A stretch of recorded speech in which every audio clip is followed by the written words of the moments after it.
DRPS2. At sado. Sukuto-kuto. Nga.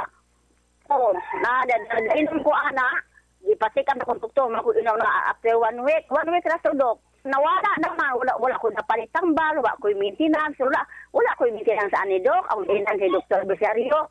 Okay na ka. Hemoglobin mo. Ipa-extrihan ko. Kaya mo gaya kong gibate. Kasi na inom ko. Wala naman. Salamat pala ko maintenance. Si Bikiwan na ako do. DRPS2. Ako sakit sungod ko tukuto. Dahil ka na mo.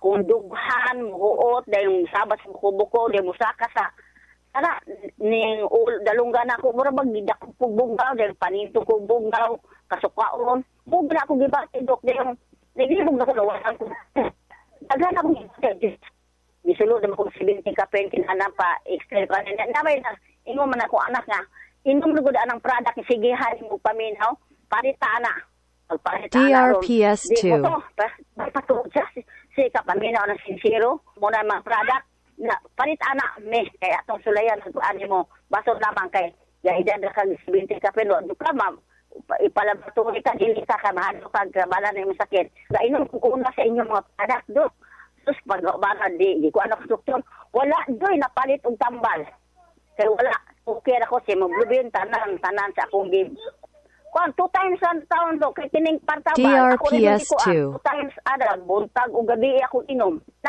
capsule o UN ano kining kwarta magi-aga dok pero kung sa Dios kuan makapiras semana dok so, wala naman tao ko makapi semana ra yun check up ko nya pag anak ko i-check up nila doktor kay sulay na tong check up doktor di Miss Jayaker so wala mo ko napalit tambal okay raman ko ingon naman stress na ninyo tanan gid ang ko nila CBC DRPS2. tanan okay man ko tanan sa akong lawas mudang na iwan ako anak kasi salamat na ikaw hindi ka tambal ni wala man na magsigil ko palit ana na mo lagi magpangayo kayo taong ko sa mga apo para ko makapalit unang magguan og taong ko unang 2 times adirag na akong paan gaminti ra ko aning nans kon pupe kada gabi buntag mo na ginainom nako kuntian to sa una magagahe karon buyag katulo ko magbawas sa DRPS2.